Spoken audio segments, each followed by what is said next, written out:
Hi everyone, welcome back to my channel and welcome to the future where I have some hair. I'm super behind in uploading all my travel content, so the next video you'll see, I'll have a buzz cut again because the footage will be about 3 months old because that's about how far behind I am. But I wanted to add a different video in the mix of all the travel stuff because I've lately gotten a lot of love on a video I posted last year on how to crop a knit sweater. So if you guys like DIY content, I want to give that to you. I love DIY content. It's a little hard to do the DIY stuff while I'm traveling and living out of my car basically. But lucky for us, I actually started a DIY video last year that I never finished. So I actually have some footage and some updates, and so I'm just gonna talk about what I did. I'm gonna talk about what I like, what I don't like, so the do's and don'ts of DIYing some shorts, denim shorts. So most of this could probably also go for just denim in general, jeans in general. So yeah, let's get into it. So the first pair of shorts are these. I will insert a picture from when I first got these. When I first got these shorts, they were my absolute favorite. They fit perfectly. What I love, this seam from here to the high waist is 11 inches and the shorts themselves are 4 inches. That is my favorite. That's what I'm looking for as I look for new shorts right now. So yeah, when I first got these, I love these. These shorts also, when I got them, they were kind of like, they had like, you know, the tears and holes in them, which was fine. Like I like the look of that, but they did not last well. Like the wear and tear of that, I bent down one too many times and they just kept splitting more and more and more until it wasn't like a shredded hole look. It was just my shorts were gaping open in the front. So at first it kind of worked because it was on this side and the pocket, I could like push it down. So it was the pocket that was like sticking out and that kind of covered the hole. But eventually that just was not cute. So my original video from last year was me patching that hole. That was this part right here. So I had a pair of light colored jeans that I no longer wore. So I just cut a piece out, pinned that against the shorts, sewed it. I left it long because I knew I was gonna need to cut it and kind of fray the edges because the shorts were frayed. So I needed to match that. So after I sewed that, cut it, leaving some length. And then I used my seam ripper to shred the bottom. And you can kind of see what it looked like when I first shredded it versus now after, I mean, this has now been a year of, you know, washing it and everything. So the way that it frayed, it looks a little different. And then I also had seam ripped to kind of match, there's like holes all over. So I seam ripped on the actual patch also to just kind of match that worn vibe. So that's what I did last year. The other thing I did last year, so at the time of this, when I did this, I'm not on TikTok, but a bunch of my friends are, and I was saying how I needed to figure out something to bring the waist in. My waist was no longer the same size as when I had originally gotten these. And so that's when these like buttons were really popular. So I'd gotten those. I don't recommend. First of all, I don't trust them. I literally, on a different pair of jeans, had this button on and was walking out of the grocery store, carrying all my groceries, when it popped open.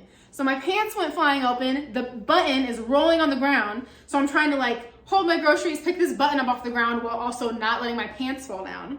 So already 0 points out of 0 for trust. The other thing I don't like, so this one actually has stayed, and even though I don't use it, I haven't removed it just in the chance that I want to use it because it has actually stayed here through washes and everything.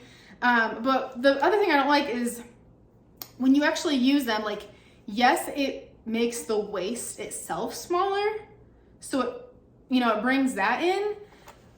But depending on how big the shorts are or the jeans are on you, it doesn't change the fact that this is just too much fabric because the size is just way too big. So like this part ends up being really bulky and like bulges up, and it just isn't cute. So I don't even end up using this, even though I would like that size on my waist better.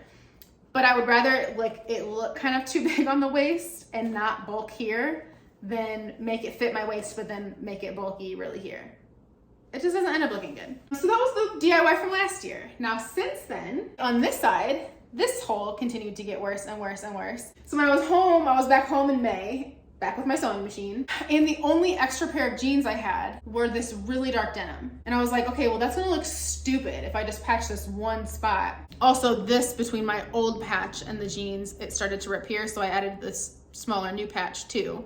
And these jeans actually already, this was the bottom of the jeans. They already were frayed, so that worked. I was able to just use the bottom. But I thought maybe if I added other pieces in, it would kind of blend the fact that I had this like dark patch against the light jean. So like this was just a square. This didn't need to be patched. It was just a square that I added and sewed, and then same for these. And then I just tried adding like, I just patched, this was a hole like that's meant to be there, but I patched that, patched here, and I added just one to the butt here. When patching, just make sure when you're doing something on the pocket, like when I first started doing this, I almost was like, yeah, I'll just sew it. Or maybe it was for the back pocket. One of them, I was like, yeah, I'll just sew it. And I was like, oh wait, I'm gonna sew up the actual pocket. So just make sure when you do that, so like with this butt pocket, you can see the patch is there. So I had to like tuck it in to the pocket, but then move this as much as possible to actually get it in the sewing machine without sewing the pocket closed. So this one was really hard. Like that one was annoying. This one was probably the same. I had to do the same thing, kind of push this out and actually make sure, oh yeah, how did I do that? Oh, because I had to make sure not to sew this either. So I had to like, there's where the patch is. So I probably actually pushed the pocket out like this. Yeah, so I could then lay this part under the sewing machine. Just be careful with the pockets. So do I like it? No. Nope, I don't. I don't know why. I don't know if it's that it's just the contrast of that dark to that light. I just don't like. I mean, I think being able to patch jeans is a good skill to have. It initially worked with this, even though I don't like it now because this denim, it's not denim. I don't know what it is. This is so thin. So this has worn terribly because this jean itself just sucked. So yeah, but so originally that worked for a while, but now that's just kind of loose. The only reason I still have these is because I don't have anything to replace them with. So the moment I can get another pair of high-waisted jeans, 11 inches, 4 inches, that actually fit me in my waist and don't stick out in the back, I can't wait to get rid of these. I actually bought a pair of black high-waisted ones today. They're like cargo shorts, and that might have to suffice. I might get rid of these anyways. I hate them. And I think mainly I hate them because they don't fit my waist. So I just want a pair of shorts that fit me. But I also just don't like the patches. So there's that. Shorts number 2. I got these at a thrift store for $4. First thing I don't like is this is not 11 inches. It's like a mid-high rise, so it's not like a low rise or anything. It's just not high enough. So that was the main thing. Now, the second thing was these ones, though they fit everywhere else, they did stick up in the back. So I tried a different hack, which is where you cut, add a piece of elastic, and then sewed here, and then I slid it through, and I actually sewed here on this one. It's an okay hack. Like, definitely looking at the befores and afters, it does help bring the back of the short like to my skin. So like it's no longer just sticking out like how it was when I first got them. But it's still kind of like loose, but it kind of disguises it. So I don't know if that's just because I didn't do like, should I have done a shorter piece of elastic and made this even tighter, or if that's just how this hack works. So it's an okay hack. I guess it technically did the job, but it's not my favorite hack. The other thing with these shorts is when I got them, there was paint on the back pocket.